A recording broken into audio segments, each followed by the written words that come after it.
Bom, pessoal, tudo bem? Eu sou o Vinícius, aqui do Portfólio do Vinícius, tá? Obrigado pela sua presença. Bom, agradeço a todo mundo que está acompanhando os meus vídeos e minhas lives que eu comecei a fazer há pouco tempo. E a partir de agora também farei vídeos breves, não é? Numa coletânea que envolve uma reflexão sobre a Declaração Universal dos Direitos Humanos de 1948, certo? Com temas assim pertinentes, que envolvam questões que aconteceram nas últimas semanas, certo? E eu peço que me acompanhem. Lembrando que esses vídeos compõem aqui uma coletânea também publicada no grupo de ativismo da Anistia Internacional de São Paulo, que eu estou aqui colaborando com eles. Eu também sou ativista da Anistia Internacional, do grupo de São João da Boa Vista, e fazendo aqui esse trabalho em conjunto com o grupo de São Paulo, certo? O tema de hoje envolve a questão do direito à propriedade privada e também o direito à moradia. Lembrando que são temas que acabam sendo sensíveis e polêmicos, porque envolvem uma diversidade de interesses, né? Que na questão que, por exemplo, você ter o direito a ter a sua propriedade e ser respeitada a sua propriedade em qualquer tipo de violação arbitrária, mas também entra em conflito com o direito à moradia. Pessoas que às vezes não têm onde viver, elas são humildes, muito pobres e acabam se instalando em áreas que oficialmente não são delas, vamos assim dizer. Só que isso acaba gerando um problema, por quê? Até que ponto o direito à propriedade ele deve se sobrepor ao direito a pessoa ter uma moradia, a ter um lar? Então vamos refletir aqui a respeito de dois artigos. No artigo 17, eu vou ler aqui, está assim: todo ser humano tem direito à propriedade, só ou em sociedade com outros. Ninguém será arbitrariamente privado de sua propriedade. Ou seja, a propriedade, né, privada, vamos dizer assim, como pertencente ao indivíduo, ao cidadão, é um direito.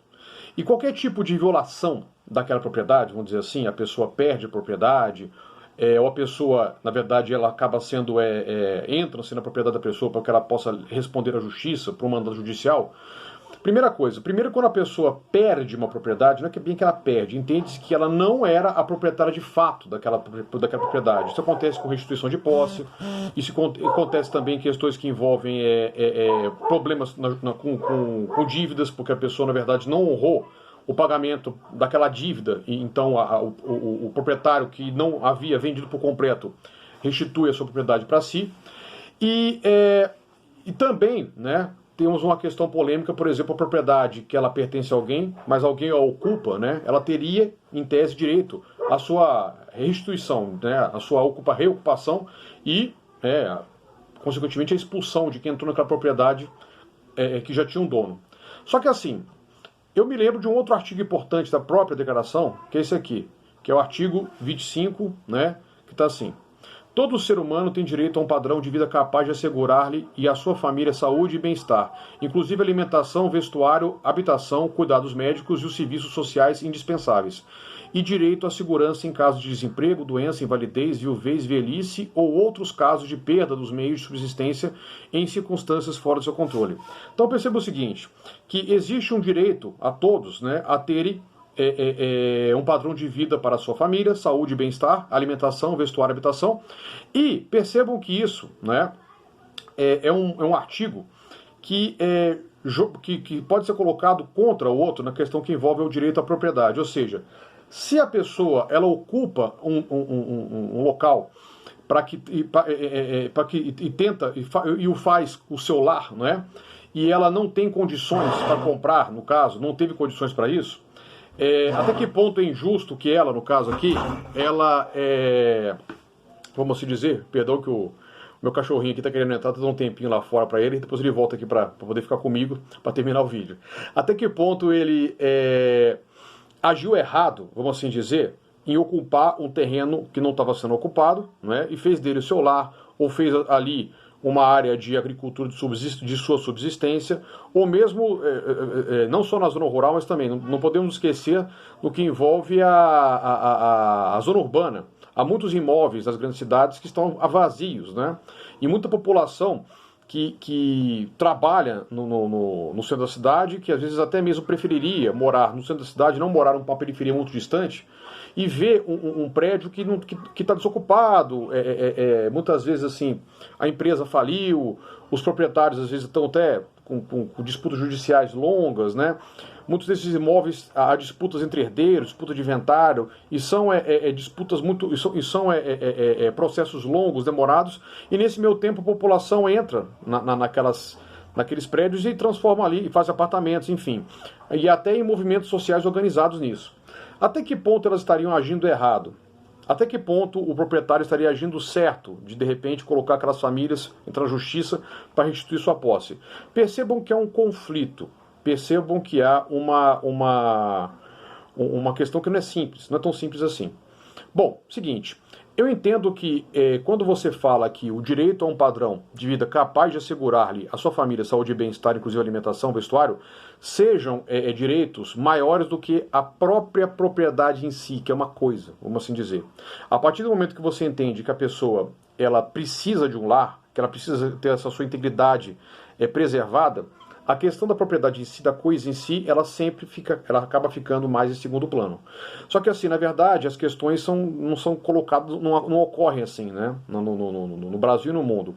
Até porque, se por um lado o direito à propriedade privada passou a ser um direito social, uma grande conquista em comparação com uma sociedade do antigo regime, uma sociedade em que os reis eram os proprietários de todas as terras, em tese eles eram, porque os nobres eles eram também aqueles que usufruíam de uma terra que pertencia ao rei, como consequência até mesmo do que vai acontecer em relação a modelos econômicos, a projetos políticos, percebam que criou-se aquela tradição do patrimonialismo, não é? Ou seja, grandes proprietários que acumulam e aumentam suas propriedades e que usam até o direito à propriedade privada como o direito que eles têm, muitas vezes, do quê? De acabar expulsando a população que acaba ocupando uma terra na qual eles não está exercendo nenhuma atividade, seja ela uma atividade agrícola, se for numa fazenda, seja, por exemplo, usando aquele espaço para o aluguel de alguém, para o inquilino, né? Simplesmente está vazio. E aí a pessoa porque não tem um salário digno, porque você não tem um Estado que dê a garantias sociais mais completas, vamos assim dizer, a pessoa no desespero, na ausência de oportunidade, acaba ocupando aquele espaço. Então, eu acho que para poder pesar um em relação ao outro, certamente a questão que envolve o direito a um padrão de vida capaz de assegurar bem-estar, saúde, alimentação, vestuário, habitação, cuidados médicos, serviços sociais dispensáveis, está à frente do que a mera posse de uma propriedade, certo? E lembrando que, a partir do momento que a pessoa transforma aquilo num lar, até que ponto aquilo não passa a ser a sua propriedade privada? Porque ela vive ali, porque ali ela ela até mesmo cuida daquele espaço, fruto do trabalho que ela tem, né? E ela melhora aquele espaço para ela, né? Com o seu salário em si. Enfim, até que ponto aquele território que não era um espaço de uso social, não é? Passou a ser de uso social quando ela ocupou, passou a ser dela, não é? E aí a gente começa a colocar John Locke e Rousseau na discussão aqui. Locke entendendo que a propriedade privada é um direito inalienável.